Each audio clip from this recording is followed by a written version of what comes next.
ब्राह्मणम गति। जब हम गुरुदेव के पास जाते हैं तब हम शूद्र बन के जाते हैं। क्या बन के जाते हैं?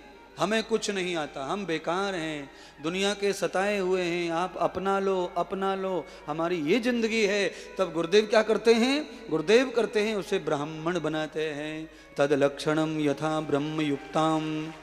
ब्राह्मण बनाने के लिए गुरुदेव क्या कहते हैं? निरंजनम यदभासांत आहार। ऐसा आहार करो जिससे अंदर प्राणों को सामर्थ्य शक्ति प्राप्त होवे और प्राण हमेशा पवित्र रहें, ऐसा भोजन करिए। और प्राणों की पवित्रता कैसे भोजन से है? जिसमें अंडा तमाकू मांस अटन वटन मुर्गा फुर्गी ये सब अंडे भोजन नहीं पेट में जाना चाहिए, तब प्राण पवित्र होंगे। और जिनके प्राण पवित्र होते हैं उनकी आयु बहुत ज़्यादा लंबी होती है। जिनके प्राण अशुद्ध हो जाते हैं उनकी आयु अधिक नहीं होती है। और सुनिए, मांसाहारी और अंडा खाने वाले लोगों का बुढ़ापा बहुत खराब होता है, गल गल के सड़ सड़ के मरना पड़ता है। अगर भरोसा न हो तो आप वहाँ जाके देख लो, जहाँ परंपरा से लोग मांस खाते ही खाते हैं उनके बुजुर्गों का हाल बहुत ही बुरा है। शाकाहारी जो बुजुर्ग हैं वो बहुत ज़्यादा ही परेशान होंगे, तो महीना 15 दिन 20 दिन, बाकी लंबा नहीं। प्राणों में शक्ति आती है शाकाहार से। कल्पना करो आप, हिरण शेर से 4 गुना ज्यादा जंप करता है, बोलिए। और हिरण का आहार छोटा है और शेर का आहार बहुत ज्यादा है। शेर 40 किलो खाता है एक बार में। शेर भी जंप करता है, पर शेर दौड़ता है तो शेर थक जाता है। आप उसके पेट को हिलते देखेंगे, इतना थक जाता है, हाई हाई करता है। और हिरण थकता नहीं है, हिरण दौड़ता है, जंप करता है और कहीं तक जाता है पर थकता नहीं है। और हिरण दौड़ते दौड़ते एक सेकंड में अपना गियर बदल सकता है, बैक मार सकता है, साइड मार सकता है, पर शेर ऐसा कर सकता। इसीलिए शेर हिरण की शिकार तो कर लेता है धोखे से, पर कंपटीशन में हिरण नहीं हाथ आ सकता है, क्योंकि शाकाहारी है। शाकाहारी उनमें बहुत ज्यादा तेज होता है, छल होता है, उनमें ओज होता है, सौंदर्य होता है। मांसाहारी शरीर से धीमे पड़ जाते हैं, धीमे।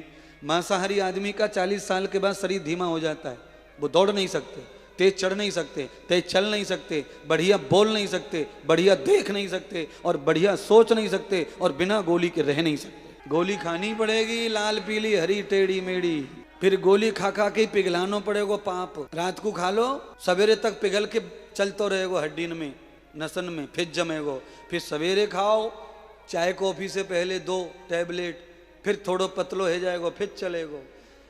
बोलो, 8-8 घंटे में पतला करना पड़ रहा है खून। इसका मतलब यह है कि तुम बहुत नजदीक आ गए अब उसके, जहां कभी भी नस ब्लॉकेज हो सकती है। क्योंकि आधी नसें तो ब्लॉक हो गई हैं, कीचड़ बन चुका है अंदर खा खा के, तेल गरम मसाले अंडा मांस। अब वो ज्यादा भड़कता ही नहीं सर, एक्टिव ही नहीं होता है। बोलिए अब क्या हो गया है?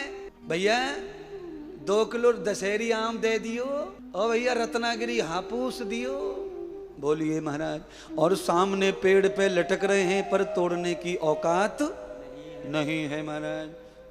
यूं भी ना हो भाई, यूं हाथ ऊपर करने को भी 3 सेकंड लगते हैं इनको, यूं, क्योंकि जाम पड़े हो सबरो, सबरा जाम हो गया महाराज।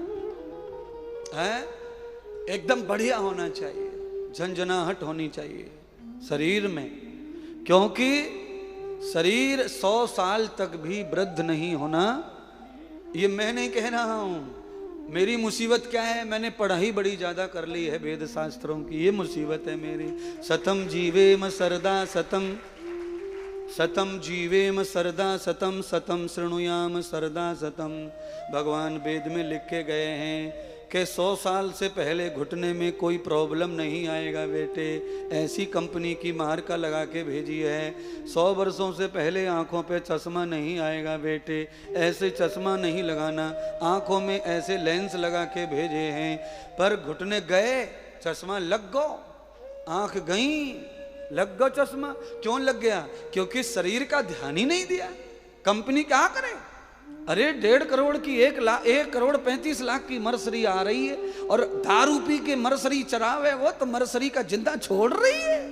कितनी भी कीमत की ले आओ, हेलीकॉप्टर ले आओ, हवाई जहाज ले आओ, पर अकल पे पत्थर पड़ गए तो हेलीकॉप्टर भी क्रैश हो जाएगा। जीवन खत्म कर देगा। इसलिए बंधु आंख, नाक, कान, मुंह, हाथ, दांत ये 100 साल की गारंटी को माल है भगवान को। बातें पहले ही यहाँ में कोई गड़बड़ होने की जरूरत नहीं है। अच्छा गर्दन तो ऐसे हिला रहे हैं जैसे तुम्हारा तो सबरो ही अच्छा चल रहा है। कम से कम ये तो सोचो कि 3-3 4-4 क्लिप चढ़ा रखे दाढ़ दांतन पे।